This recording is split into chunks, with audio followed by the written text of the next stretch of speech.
Yes? Can I help you? I'm the lieutenant downstairs. I got an invitation from the city's contemporary art gallery, and I hope to use that to help pay for my son's education. Hold on, there must be some kind of mistake. I'm expecting a Magna White. Mom, look at the sun. Monet, you're gonna go blind if you stare too long. I'm already blind. Monet, you're not blind. Says the blind. Monet, we're colorblind. You do what you have to do, but I'm a firefighter, and you don't play fire. Hi, I'm Monet. I'd rather see the overdue rent on the plate next time. Sometimes people need kindness more than money. But I'd rather be alone at peace. Thank you very much. Leave my mom alone! Hey, it's just a game, okay? We're just playing a game. Not all of us are bad guys. So she's not a real cop? Certainly not. But you're gonna be a lion or a lamb? A lion. I don't need anyone. You worry about yourself. See all the seeds stick together? That's what we gotta stick together. Doesn't matter how you look on the outside. If someone has love in their heart for you or hate, the outside doesn't change. And the inside will still be the same. Did God make us different? What I'm saying is that you and I are not the same, and we never will be. God sounds like a jerk who wants us to fight on purpose. Maybe God is the one who's colorblind.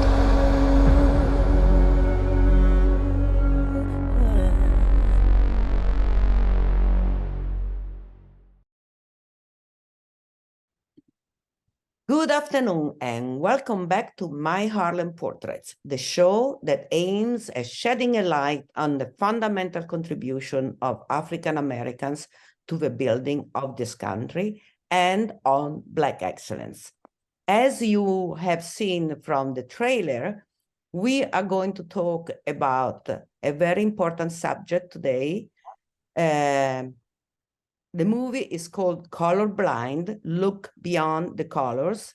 And we have with us to talk about this movie, which has had its premiere at the International Film and Human Rights Festival in Barcelona and opened on digital platforms on April 4th, Mr. Mostafa Keshvari, who is an award-winning writer, director, and one of the producers of the movie too.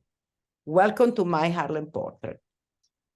Thank you, Maria, for having me. I think it's very important to talk about this film in the time we're living right now. And it's a very unique film that, as you said, it looks beyond colors and questions the idea of what color means. And it was the first movie in the world that was developed by color scientists to accurately represent colorblindness and also showcase racism metaphorically. So it's a very unique film in a way, and I'm glad to talk to you about it on your beautiful channel.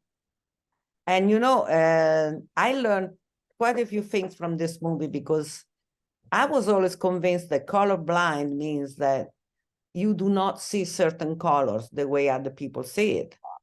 But as you depicted in the movie, both the mother and the son, who are the protagonists, and they are fantastic, amazing actors. The young boy is an amazing actor. They see black and white. I didn't know that. So that's very interesting. And I also like the fact that you put a lot of colors in their apartment and everywhere. So there is this contrast between the two people who cannot see colors and all the colors around them. I thought that was very, very interesting. So tell me, what made you choose this subject? Yeah, I think I myself, aside from being a member of Directors Guild of Canada, Writers and Producers Guild in Canada, I'm also a painter at the Federation of Canadian Artists, and I do paint mainly surreal paintings, oil paintings, and always been like interesting for me how we look at colors, because the reason we have a beautiful painting is like we have a lot of colors to mix and we have a beautiful palette. Imagine everything was one color, right?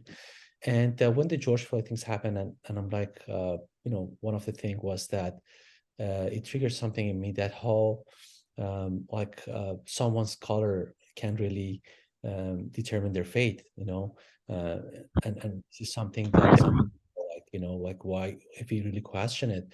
And I wondered like how children look at this. Like as a child, I remember growing up, and my background is Persian, so we don't really have that. Like you don't think of race, colors, or things like that, because the country is very old and we've been through that for thousands of years.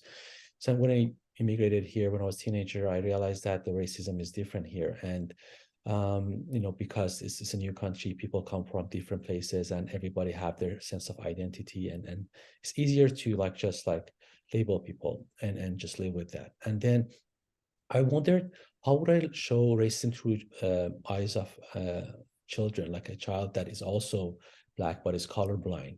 And I wanted to play with that metaphor because, you know, just like how colorblindness, like a lot of people don't know they're colorblind until they're later in life. It's same with racism. A lot of people don't know they're racist until later in their life, or maybe they never find out they're racist because it's your own like mental block. You know, everybody thinks that, you know, that they're good and they're doing the right thing. But when we, you know, for example, go back to our childhood, we don't have that in us, and it's something that we grow to learn in the society, that, you know, this person looks different than me and I should treat them this way because of the history that, you know, maybe their parents experienced or the society taught them. So the idea was to just kind of take all the colors away and go to that pure moment of childhood and tell the story from there.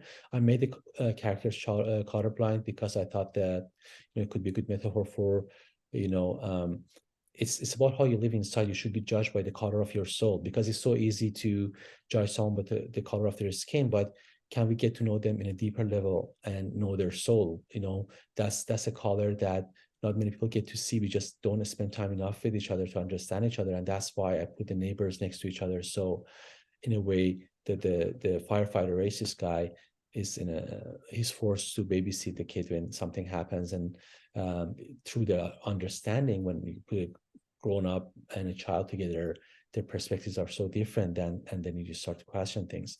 And then I took the script to my Black friends and to the community, and we start developing more you know, drafts, and took it further to make it authentic. And you know, I have also a nonprofit organization called BC Minority for Film and TV Society. So I brought the opportunity to a lot of BIPOC people, people of color, and Black people to make this film. And what we all had in common, we all had experienced racism in some ways. So we wanted to show our own take on that. And what I found out, which was interesting, even within Black community, there is racism. Depends on where you live, even you live in New York or in Vancouver or in Africa or anywhere, you know, there's different kind of racism. So it's not just about the color, it's about like a lot of other factors that come to play. So it's a very complex you know, subject, but of course we cannot tackle such a big subject in one film. But I wanted to kind of, again, bring it back to the basic, to how children look at it.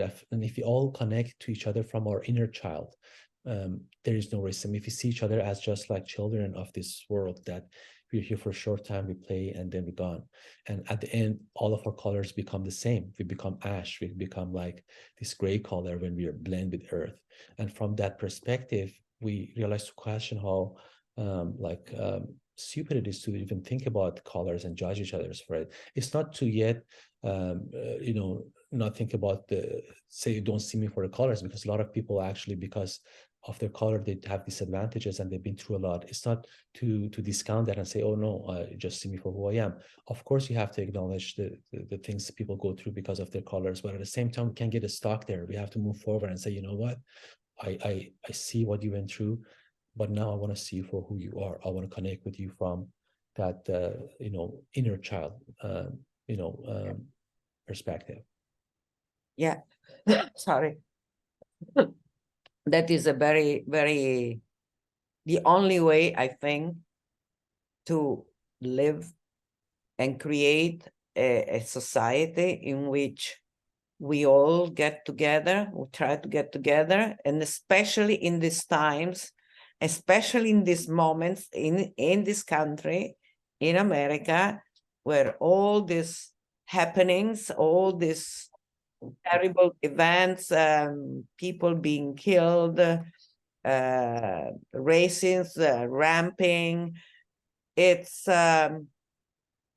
it's very refreshing to see something like this, because it gives you like a little key of how to try to avoid it. Like the old man, he is in contact with the child, with Monet. Oh, and there is also very interesting, because when Magdalene, the mother, says to the landlord that her son is called Monet, he looks at her and says, Monet? And she says, yes, like the painter, he's my favorite painter. And he said, never heard of Monet. I love that, because it gives you the perspective of the lady who's very cultured and very knows the arts and so on, and this guy who thinks is better than anybody else, but it really isn't. Yeah. So, like you said, Colorblind takes us through this journey of all these complexities of race and social injustice. And there are a couple of families that really are very current, unfortunately. If you can tell us when she get arrested, if you don't want to give up too much of a movie. Yeah. I think when she got arrested, for us was to kind of show what happened to George Floyd, but in a different way, in a kind of fictional way of like, there are many George Floyds out there. There are a lot of parents that go missing, and the idea of like missing parents, in African American culture, where if something happens to the parents because of injustice and racism, and the children have to grow up without a mother or a father, and that's very horrifying things. And that's one of the effects that it can have in the society. And in this case, like, Monet is left alone after that, and now he's forced to be babysit by the racist landlord, and that's where the story takes really place, and we see the perspective of these two opposing characters. And I think at the same time, I have a lot of symbolism in the film, and being from Persian culture, we use a lot of poetry and symbolism in our work. And I think the pomegranate is a good example of this symbolism. It comes a lot in the film. And I wanted to kind of say the Black community is like that pomegranate. Inside the seeds, there are all these people, and they've been squeezed and pressed for like hundreds of years, and they yet to stick together. And at the end, we all doesn't matter, our colors, we all have the same blood, same red, just like the pomegranate, we're all red, and then the bones are all white, so it doesn't matter what the inside is the same. Think of this pomegranate as a globe, and these people are sharing this experience on this planet. All of us have the same experience. There's a lot of bloodshed everywhere you go. There's a lot of injustice. So why do we make it harder for ourselves, where it's hard enough to live on this planet? And I think the idea is that sticking together is very important, because at the end of the day, only way you can survive that pressure is to stick together, whether it's a community or as people. Like, for me, I don't look at myself just as, I'm, Persian Canadian, or an Iranian born Canadian artist or whatever. For me, it's like, I'm a human having a human experience here. How can I connect with more human in my lifetimes? And every film I made is about those things. So I made films about the Mexican wall, about the child or refugee child who connects with this American soldier. I made films about a Muslim woman who want to be an actress. I made film about climate change when Inuit people. Like, every film I've done has been about a different community, the struggles we face as human. And the only reason you can tell those story as a filmmaker is that to put yourself in other people's shoes, and that understanding, which is very hard to do these days, because I see in America is left and right, this and that. There's always that division between them and us, right? How can we take that away and think of us as just one human experience wrapped in this body? And Monet and the mom represent really that. How do we teach children about racism? It's a very hard subject. Do we teach them at all? Because it might be too early for them, or and when we teach them, what do we tell them? Because it can really impact them, right? To know that how people look at them when they go out of this bubble, this safe bubble that we call home. And maybe they learn about it at school. So I think it's a very interesting way to look at it, because the mom tried to protect him from racism, and through his stories and things like that, talk about how people are outside of his bubble, but at the same time, when he finally goes out, he faces it for real, and that's totally different experience. And I think at the same time, we realized that the landlord had lost a child, and due to some accident that he not prejudiced against Black people. And not everybody wakes up saying I'm a racist. There's always some trigger, something happens, whether it's intergenerational racism where people learn it from their parents, or something happens in their lifetime. But we have to question and go back again to where things happen and connect to each other from the roots. And if we can take off all these like labels, like the society, status, religion, color, and when we take everything from each other, what's left is our pure soul. And in this moment, there's a moment when they connect, and we realize that he's no longer the landlord. He's not feeling superior to them. He feels like, I'm a child, where they're painting together. But then very quick we come to that understanding that there's a line where the Black character tells him that we don't need a white savior. In a lot of films we see that the white person perspective is always like, oh, I'm a bad guy, now I'm a good guy, I'm going to save everybody else. And this breaks that tradition and saying that, you don't have to have that narrative of having a white savior. The idea is that you have to come to your own conclusion, and that's the internal journey. You don't have to always change the world. Just change yourself and the world would be changed. And I think that's the take I want to have, is that in a lot of superhero movies in America, you see always this superhero trying to save the world. I mean, that's a great optimistic view, but I think it just starts with home. If you want to start the change, as Gandhi said once, is that to change the world, you just have to change one person at a time.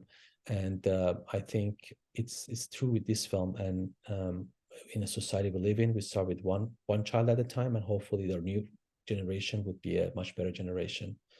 Yeah, especially in these moments when we see how many children are killed in those crazy mass shootings in schools. And this is our next generation, our future, that has been decimated because some crazy people in the government think that having your own gun is your right, the Second Amendment. And they can't see the only connection that can be made is this country is the only country in the world that has so many mass shootings, and it's the only country in the world that has such a liberal politics about gun owning and gun wearing. I mean, it's easy to see it, right? But they don't see it. They don't want to see it. That in Canada, right? So it's very simple. The more guns means more killing, because what does a gun do? It kills people, right? It's like a fire. You can't burn a man with it, or you can burn cook man's food with it, right? So, and unfortunately in a society, not everybody thinks the same way. So for me, it's still, I am baffled with the idea of having a gun. Like, for me, I'm anti-war in any way. So like, just killing is a sin. If God created all of us and you believe in that, then taking any kind of life is a sin, because life is God, and there's a poem by Rumi. He says that, Rumi, the Persian poet, he said 1,000 years ago almost, out beyond the ideas of right doing and wrongdoing, there is a field. I'll meet you there. And the idea of like, we have all these ideas of what's right is what's wrong, but past beyond that, there is a field where there's no judgment. It's just like, we realize there's no reason to be scared. There's no reason to have fear. Imagine all the money that goes to budget of like defense in the States. It could really solve the hunger in the world. It could solve a lot of problems. Why we're creating more, war equipments to take lives, where we can actually save lives with that money? And it's just baffling, like for me, that we still haven't changed, from thousands of years ago, where we used to fight with different weapons. Now we have mass murder. We have a gun that can kill like 20 people in a minute. Whereas before maybe it was a knife and you would save more lives, at least that way. And it's the human nature, unfortunately. And I think it comes down all to the one thing, the idea of that you don't recognize yourself in others. You don't see yourself in others. Everybody's different than you. So you feel like you have something superior to someone else. And in that way, if you see yourself in others, then you never kill a life. You never try to suffer, make others suffer or inflict pain in others, because you feel like you're connected to each other. As Hafiz, another Persian poet, said, is that we are connected to each other like the limbs of different body. If one part is in pain, the whole body will suffer, you know? And I think that's how we are. We think we are American and you're Canadian or European, but in this world and economy, we're all like one nation. We saw with pandemic, one country started and everybody suffered, right? And no longer we can separate ourselves from the rest of the world. If something happens in Ukraine, everybody feels the pain. And this is like the reality of the world, you know? So the idea is to recognize each other in ourselves and feel like you're no longer some Black person in America experiencing something. You are me and I'm you. In a way, this is a shared suffering we have. And unless we all come to that understanding, it won't end, because we always be indifferent to each other's pain. Yes. I couldn't agree more to everything. This movie, Colorblind, received 5 nominations at the Whistler Film Festival, was the winner at Silver Wave Film Festival, and screened in Montreal, Vancouver, and Toronto Black Film Festival. It will also be screened at the Ottawa Black Film Festival in March, and in Calgary Black Film Festival in May. Well, March is gone, so it has been screened. And as I said before, it was released on digital platforms on April 4th. We have very little left, maybe 1 minute. So I just wanted to say a couple of things about you, because since you started, your films have been awarded over 80 wins and nominations at IMDb, qualifying for the festival worldwide. And your directorial debut, Unmasked, has won 28 global awards. You can watch it on Amazon and Tubi. Your latest, before this one, and second feature film, Corona, which was about the coronavirus and xenophobia, premiered at the Oscar qualifying Rhode Island International Film Festival, where it won the Best Director's Award. Then your animation film, Eternal Igloo, has been selected in Oscar qualifying film festival, nominated for 3 Leo Awards, selected at Cannes Film Festival 2021, and won the prestigious Golden Sheet Award at Yorktown Film Festival. You are also a published poet and a professional painter at the Federation of Canadian Artists. You are a complete artist. I think, thank you for that. I mean, for me, it's like I think of expressing myself through different arts. So I don't consider myself just a filmmaker or a painter or poet. I mean, if you don't have budget to make a film, you paint. If you don't have the budget to paint, you write a poetry. You're always expressing yourself in different mediums. And I think that's the true way of like being an artist, not just identifying with one medium and pushing for that all the time. And for me, the rewards are good, the recognitions are important, of course, but if you do just for that, you never get anywhere, because what you make won't be authentic. You have to just follow your path and your heart. And I'm glad that every film I made is a film that I wrote, direct, and produced, and it was purely my own film, and I never work on anything that I didn't believe in. And I think I've been lucky enough to do that, and hopefully I can continue making film like that. I just want to say last thing, my last film that I finished is called For Her. It's about Iranian woman uprising in Iran, and it's my first Persian language film about Iranian women who push against the Iranian regime, and it's going to be coming up soon. So that was something I wanted to do for my home country, and hopefully that's a film that's going to be also interesting. And this is the time. This is the time, because what those women are suffering right now is absolutely unbearable and disgusting. And I interviewed Nasreen a couple of years ago. That was very, very interesting, because she went against the legal system in Iran, and she won. So that was a very interesting interview I did. I have a few Iranian or Persian friends because I went to college in Geneva, and there were many Persians in Geneva, and I had a few very, very good friends who were really relating to me what was going on. We all kind of think outside of the box, and I think it's what does culture does, because for thousands of years we've been through all this, that what we're going through America now, we had like divisions, race, like, 2,500 years ago, the King Cyrus said that, all men are equal under the sun. So he published the first human rights, amendment 2,500 years ago, and yet we're still fighting about colors. And I think it shows that we haven't really progressed since then. But my goal is to fight injustice one movie at a time, and hopefully not just make entertaining film, but enlightening film where you can feel you learn something and something change inside you. And if I've done that for 1 year, I've done my job, and hopefully we continue to support more films. I want to also give a shout out to my actors, Chantel. I was going to say that.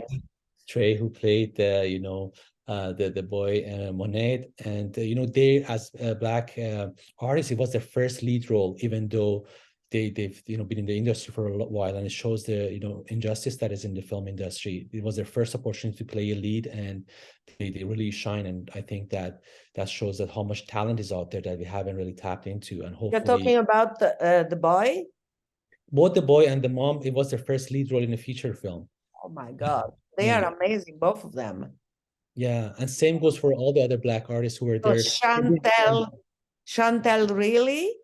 Chantel Riley, and Trium Maridadi, who played Monet, and then Gary Chalk played Walton. But almost every Black actors in that film was their first experience having a key role in a feature film, which is very sad, knowing that we live in Vancouver, one of the biggest film cities in the world. So the whole film was to create opportunities, and also same with producers. Kirk and Ian were doing their first producing film as Black producers, and hopefully that's going to lead to have more films with them. But it's just sad to see there's not enough support. As much as we talk about diversity and inclusion, when it comes to actually supporting it, it's lacking. And I myself, after 17 films, I haven't still got any government funding for making my films. Wow. And I'm still doing it like, project by project, hustling, going after the, people who believe in these projects. So you would think that, after all these awards and recognition, and, being also nominated for top 25 immigrants in Canada, the government will pour in budget to help you. But no, that's not the case. And in a country like Canada, we have that problem. Imagine. So I hope that this will change things for at least other people in this film and opens up door. For me, I continue making the films I believe in, and hopefully, that will just pay off by changing people's perspective. Thank you so much. This was a very interesting conversation. And I love what you're doing and the reasons why you're doing what you're doing. So thank you for being with us.